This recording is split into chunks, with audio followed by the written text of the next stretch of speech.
Hello, everyone. My name is Lyric Williams. I'm a senior at Millersville, and my major is early childhood development and special education. And I'm excited to share with you my strategy and action presentation. I will say that the handout I created was meant to go along with this video, so feel free to have that printed out or have it up on your computer as there's some fill in the blank things. So let's get started. So the topic that I signed up for was fluency, and the strategy I'm going to be talking to you about today and demonstrating is called phrase cued reading. So what exactly is this strategy and how does it work? So in order to read fluently and to comprehend speech, it is natural and vital to take pauses between phrases. And phrases are units in language that carry key ideas, and it is important that students identify them to read fluently and comprehend. So phrase cued reading, or sometimes it's called cued texts, actually are modified texts that train children and help them recognize the natural pauses between phrases while reading through cues. So basically, it's a way for students to visibly see where they should take pauses. And this is important because as a fluent reader, you wouldn't necessarily even think about this because you take pauses when you read as it's natural. But for a struggling or developing reader, taking pauses is maybe not something that they know how to do, and this will help them with fluency. And because they're reading the text how it's meant to be read, it will also help with comprehension. So let's look at an example because it's hard to describe without looking at it. This is just an image I found on Google Images, and I thought it was a good example of what phrase cued reading looks like for a younger student.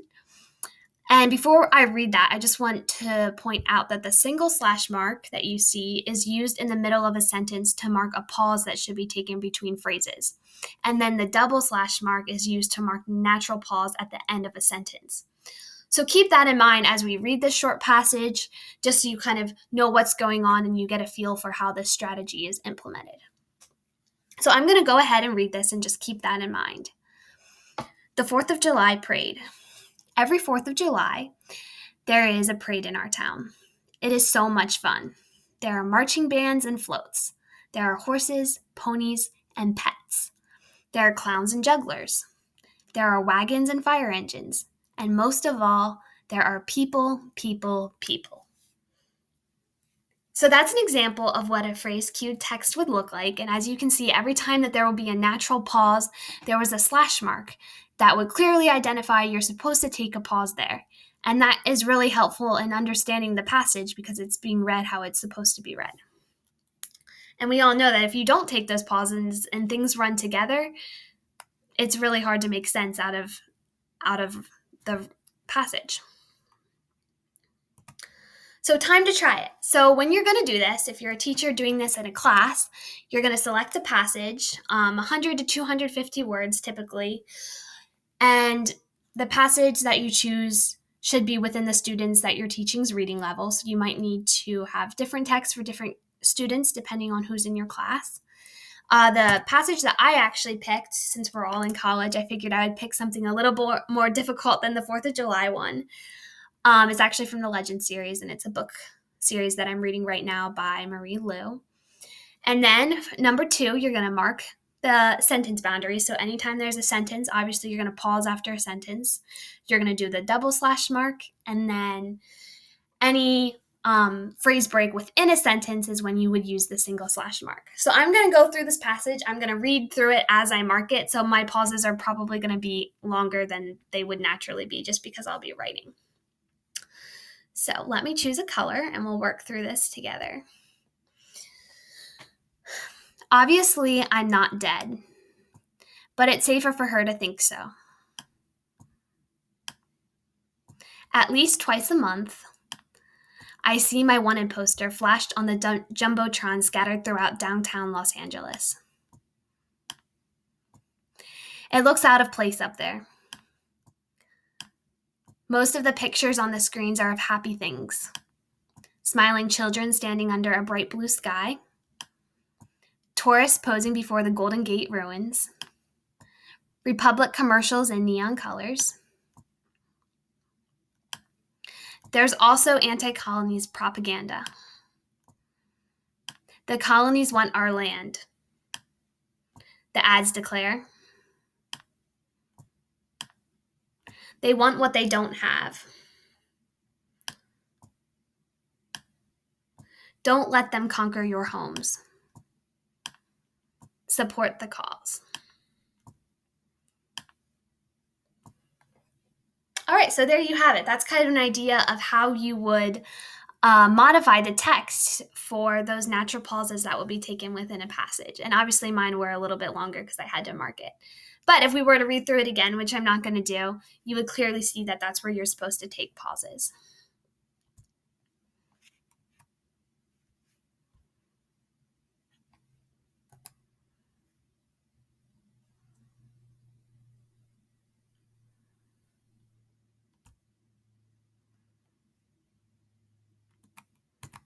Okay, so then, sorry about that. So then there's also, say you had a longer passage and you didn't have the time, or you were doing this as an intervention and you were doing this for a lot of different passages, that could be kind of time consuming to mark all the passages like that. And I did find that there's a phrase cued generator. If you just click on this, it'll take you right to a website that you can actually adjust it based on grade level. You can copy and paste your text within the square provided, and then they actually make the cues for you, which I thought was really awesome. So and it's free. So if you were ever going to try this strategy in placement or when you're a teacher, that would be a great resource to use. Okay, so now it is your turn. This is a passage, it's from the same book, and I want you to pause this video and go ahead and see if you can put the slash marks where they're supposed to go.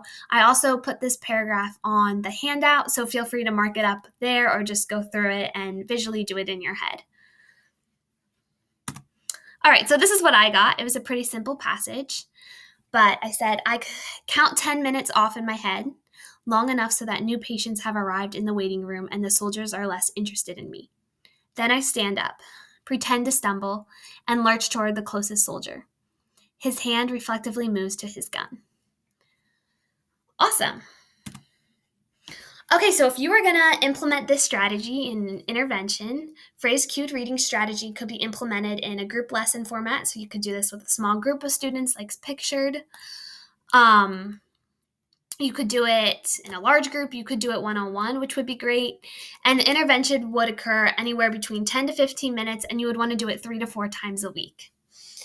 So before you get started, it's important that students understand what a phrase is and how it makes up the meaning of a sentence. And then the teacher should explain what the slash marks mean. So make sure they know what the double slash mark means, make sure they know what the single slash mark means. And then you should also model how to read a cued passage out loud while the student is following along with their own copy of the same cued passage. And then the student should practice the cued passage in front of the teacher. They can read it orally. The teacher can give any kind of input and constructive criticism for them. And then the goal is to be able to read the passage fluently without the cues. And that's why students can take as much practice as they want with the cues, but they should try it without the cues after reading it several times.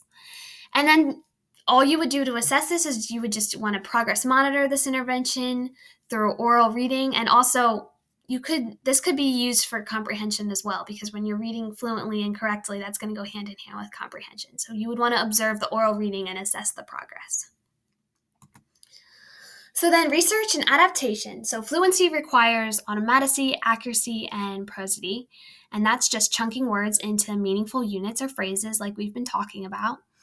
And this strategy helps developing and struggling readers by focusing on one aspect of prosody known as text phrasing. And it's not really something we think about because we're all fluent readers and that's natural for us. But this is a huge part of reading fluently.